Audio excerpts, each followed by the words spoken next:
アメリカ9テニチーチテロ事件。ウサマ・ビンラディンの指揮のもと、4機の民間旅客機をハイジャックしたアルカイダによる同時多発テロでした。午前8時46分、アメリカン航空11便が第一世界貿易センター北タワーに衝突します。わずか17分後の9時3分、今度はユナイテッド航空175便が第二世界貿易センターの南タワーを襲います。これで終わりではありませんでした。9時37分、アメリカン航空77便がワシントンの国防総省ビルであるペンタゴンの西側に衝突し、10時3分にはユナイテッド航空93便がテロに失敗し、ペンシルベニア州郊外に墜落することになります。テロ直後、ニューヨーク市消防局の消防士の半数以上が現場に出動します。当時の現場はまさに凄惨な地獄のようだった。多くの記者の証言によると、消防士たちも極度の恐怖を感じていたと証言しています。あの中に入れば死ぬかもしれないということを誰よりもよく知っていたからです。しかし誰もが恐怖に怯えて逃げ出す中、彼らはたった一人でも多く救うため崩れゆく建物の中へと侵入していくのです。1000度を超える炎に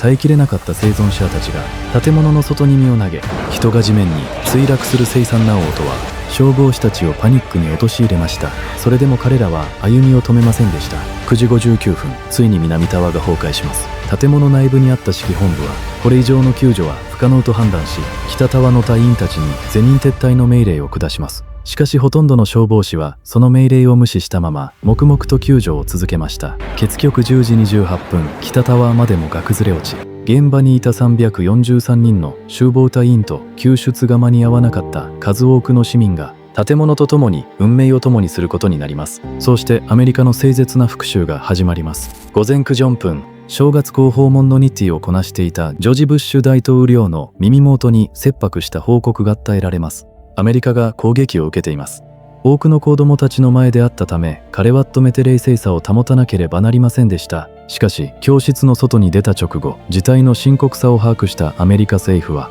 かつてないほど迅速かつ断固として動きました。アメリカは直ちに自国の領空にいる全ての航空機を最寄りの滑走路に強制着陸させます。ただいまこの時間をもって空を飛んでいる全ての飛行物体はテロリストとみなす。そしてブッシュ大統領は全世界に向けて冷ややかな警告を放ちます。我々の味方につけ、さもなければアメリカの敵になる覚悟をしろ。普段からアメリカと対立していた北朝鮮やイランでさえ我々がやったことではないと光の速さで一線を画しました。全世界が容赦のないアメリカの怒りの前に息を潜める中、アメリカの重工はテロの背後にいるウサマ・ビンラディンと彼をかくまったアフガニスタンのタリバン政権に照準を合わせます。しかしアフガニスタンの隣国パキスタンがアメリカ軍の領空通過を拒否すると、アメリカはたった一言で彼らを屈服させます。領空を明け渡さなければ石器時代に戻してやる。パキスタンは直ちに領空を解放します。この時からアメリカはアフガニスタンを文字通り粉々にし始めます。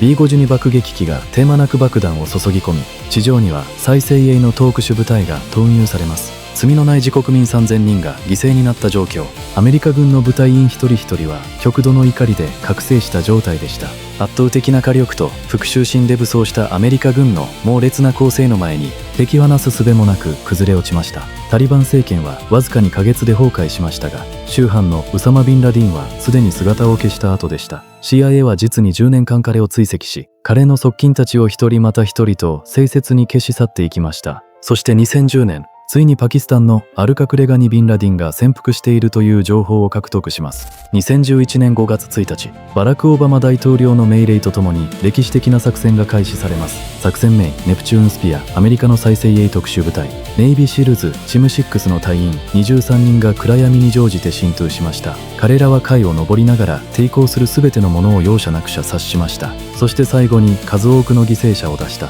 テロリストの集会ビンラディンを射殺。この全過程にかかった時間はわずか40分。作戦終了後、アメリカ軍はビンラディンの墓がテロリストたちの聖地になるのを防ぐため、彼の遺体をアラビア海の深海に水葬します。無念の3000人の犠牲者たちがついに永眠につくまで要した時間9年7ヶ月21日でした。